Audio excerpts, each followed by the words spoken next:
Have you ever met a man so stingy that even death feared to beg him? This is the story of Mazi Dinta, a man who counted his money every day, but failed to count what truly mattered, until it was too late. Welcome to Dark Moon Folktales, where every story has a shadow. If you enjoy the story, please like, subscribe, and share. Let's begin. In the bustling town of Ukulu, there lived a wealthy stingy man named Mazi Dinta. Mazi Dinta was the richest palm oil trader in Ukulu, but nobody ever saw him smile. He was a very stingy man, stingy not just to strangers but towards his own family as well. His house was the biggest, yet his family wore torn wrappers. He had a wife, Nwakego, and a son, Obinna, a bright, cheerful boy loved by everyone, who happened to be his only child. Despite all his wealth, Dinta never gave to the poor, never contributed to community work, and never spent on his family. If Nwakego needed money for soup, she would need to write the market list and give it to him. He will cross-check it and remove so many things he considered irrelevant. Sometimes she cooks without meat or fish. When she complains, he would give a stern look and say, "Do you think making money is easy? I suffered to make this money so I can't spend it anyhow. It's either you manage or you go back to your parents' house." Nwakego would be filled with pain and regrets as she doesn't have money of her own, because he never allowed her to work. Their son, Obinna, suffered the most. He wears old and torn uniforms to school. Despite his father being wealthy, he's always the last to pay his school fees after being sent home countless times by the school authorities. People whispered, "What is wealth if it cannot solve problems?" Obinna eats like a beggar in his own father's house, and sometimes gets mocked by his friends who would always call him, son of a rich stingy man. Obinna had a flu, he was allergic to cold.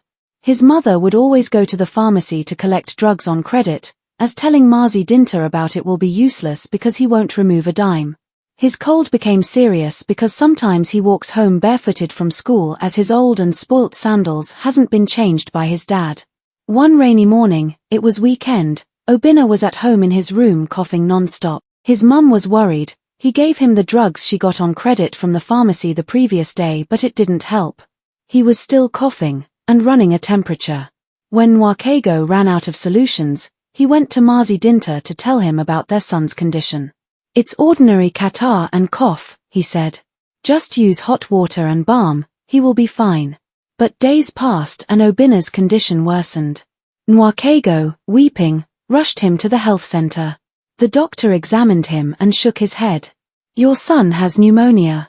He needs urgent care at the general hospital." They took him to the city hospital.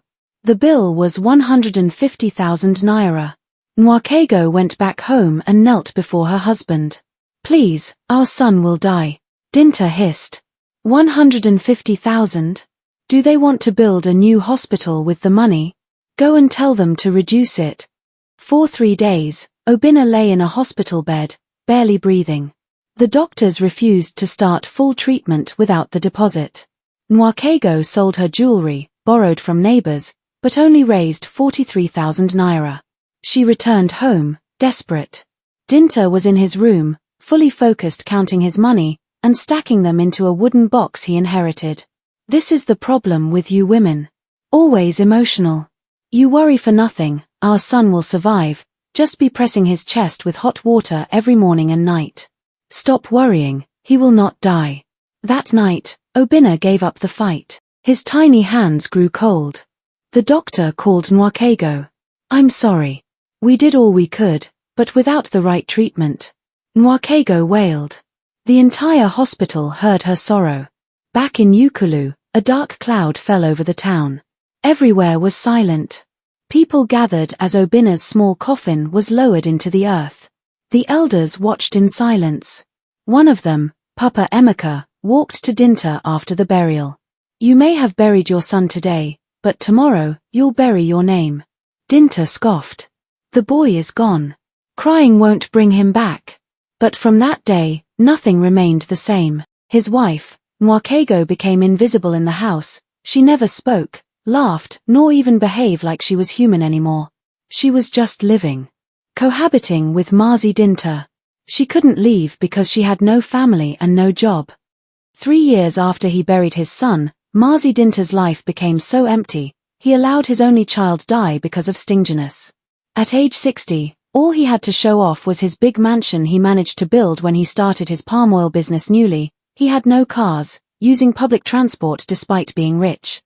He felt so lonely because his wife wasn't interacting with him at home, but that didn't change him. He was still very stingy. One evening, Mazi Dinta felt a sharp pain in his chest and stomach. Alarmed, he took himself to the hospital. The doctor examined him and ran some tests. When the results came back, the diagnosis was clear: chronic ulcer. The doctor looked at him and said, "At your age, 60, chronic ulcer is very dangerous. If left untreated, it can be deadly." Mazi Dinta's face twisted in shock and fear. How could this happen? But deep down, he knew the truth. He was a very stingy man.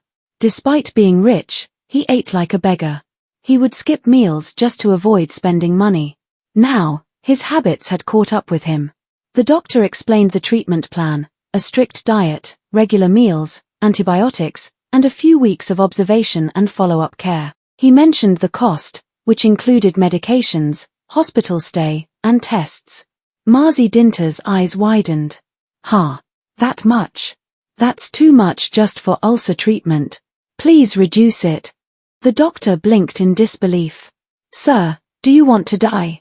"I don't want to die, but the cost is too high," he replied, shifting uncomfortably. The doctor sighed. "At least let me give you some pain relief." He nodded. "Yes, just give me something for the pain. I'll be fine." And just like that, he left the hospital back home. He refused telling his wife anything, as they were barely speaking to each other. Weeks later, while counting his money in the room, Mazi Dinta collapsed. His wife, Nwakego, rushed him to the hospital. The doctors quickly placed him on oxygen, but it was too late. The doctor shook his head solemnly. He delayed treatment for too long, complaining of the cost. "The ulcer has eaten deep. We can no longer reverse the damage. He has just 5 days to live." Nwakego broke down in tears, filled with sorrow and regret. "What kind of man did I marry?" she cried. "I lost my son, my happiness, and now my husband." 5 days later, Mazi Dinta died. Few weeks after he died, Nwakego went to the bank to notify them of his death and begin the process of accessing his wealth for burial arrangements. She was given another shock. Mazi Dinta had no next of kin listed on any of his accounts, the bank manager informed her. That's how stingy he was. Even in death, Nwakego couldn't enjoy a kobo of his money. Not even to bury him properly. And so the story lives on. In Ukulu, when someone clutches their money too tight, the elders warn them, don't end up like Dinta, the man who buried his son with his wealth, and was buried with nothing. A man who values money more than his health and family may die rich, but empty.